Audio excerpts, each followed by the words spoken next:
What's the best loophole you've ever discovered? 1. My brother got free parking for pretty much his entire time at university.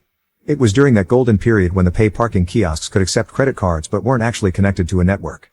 They'd read a card and check it against a locally stored list of band numbers, and once a month, the meter maid would download the transactions, process them, and update the blacklist. My brother discovered they'd accept prepaid gift cards backed by Visa or MasterCard, but couldn't check the balance. So he'd buy one, use up the balance on whatever, then use the card for parking until the end of the month when it'd get processed, found to have no funds, and banned. Rinse and repeat. He probably saved $2,500 over his degree. 2. I didn't find this loophole myself, but my friend did. A few years back, an online store had a promotion where whoever spent the most money over a month would get free round-trip airplane tickets to anywhere in the world. My friend, who's a genius, noticed that one thing you could buy on the site was a gift certificate. So he bought a $25 gift certificate and kept spending it on another $25 gift certificate. He ended up spending $25 on round-trip tickets to Australia. 3. I discovered that my high school PE teacher graded on improvement. You took a skills test at the beginning of each unit, then one at the end, and your grade was based on how much you improved. I wasn't the most gifted athletically and always got C's in PE before this, so I would tank the opening test, then perform my usual mediocrity at the end. My improvement looked amazing, and I became an A student in my last semester of high school PE. 4.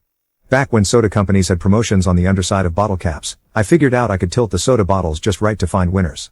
During many promotions, I paid for one initial bottle of soda, got a free bottle winning one, and then continually searched for winners. I never had to pay for soda again. 5.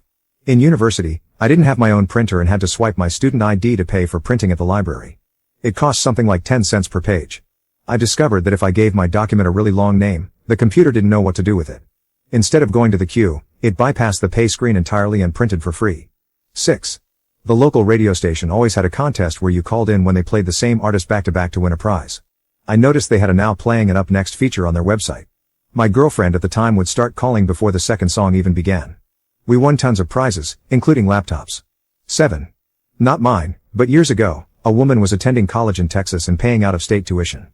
She found out that if you were a business owner in the state, you could qualify for in-state tuition. She spent a few bucks to file for a business and saved a ton of money. 8.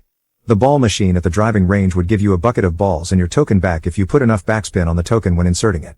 I basically got to go to the range for free whenever I wanted. 9.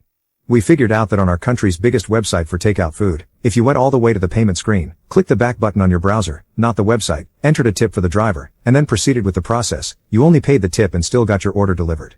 We did this twice before the glitch was patched. 10. I have a loophole I routinely exploit at work. Clocking in 5 minutes early and clocking out 5 minutes late counts as overtime but doesn't require manager approval. By clocking in 5 minutes early to start my shift, out 5 minutes late for lunch, back 5 minutes early after lunch, and out 5 minutes late at the end of the shift, I earn 20 minutes of paid overtime and 20 minutes of vacation time each day I work. Each year, we get 80 hours of PTO, but with my scheme, I get an extra 83 hours and 20 minutes, on top of any extra PTO earned from approved overtime.